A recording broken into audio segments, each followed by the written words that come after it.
करके गंगा जी को रोक देना, उनके प्रवाह को रोक देना। जैसे ये सब असंभव है, आकाश को छूना असंभव है और हिमालय को डिगा देना, हिला देना असंभव है, गंगा जी के बांध को बांध के एकदम रोक देना असंभव है। इसी प्रकार इस पृथ्वी पर ब्राह्मणों को जीतना सर्वथा असंभव है। ब्राह्मणों पर विजय नहीं प्राप्त की जा सकती। इस पितामह ने कहा।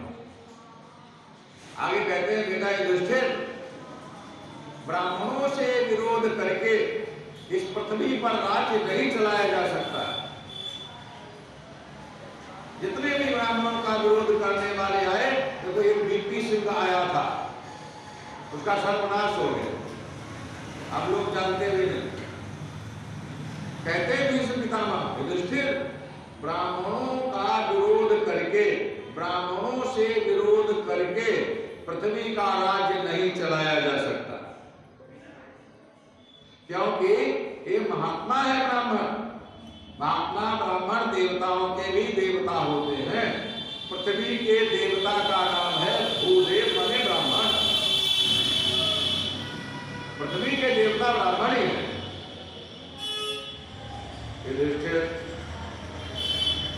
यदि तुम इस समुद्र पर्यंत पृथ्वी का राज्य करना चाहते हो, सुखपूर्वक शांतिपूर्वक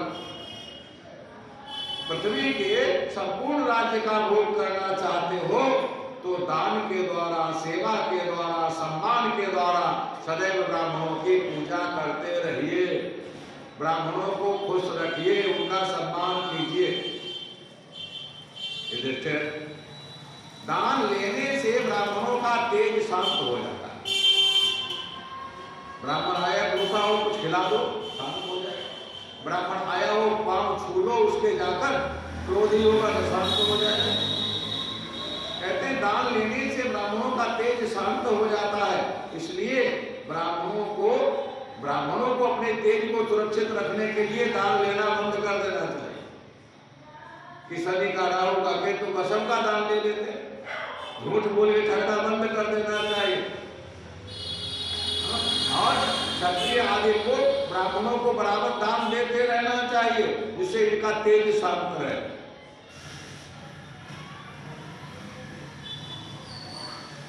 और ब्राह्मणों से तुम्हें अपने कुल की रक्षा करना चाहिए। तुम्हारे कुल में कोई ब्राह्मण द्रोही न हो जाए। एक अगर ब्राह्मण द्रोही हो गया तो सारे वंश का नाश कर देगा। इसलिए ब्राह्मण के द्रोह तुम्हारे कुल में कोई न करे। तुम्हारे कुल में ब्राह्मण्य होते रहे, ब्राह्मणों के भक्त होते रहे। इस प्रकार से भीष्म पितामह जी ने युधिष्ठिर के लिए समझाया। आगे ब्राह्मणों की प्रशंसा के विषय में इंद्र और संभाषण की एक कथा, इंद्र की और संभाषण का संवाद हुआ था, उसके विषय में कह रहे हैं। अत्र उदाहरणंति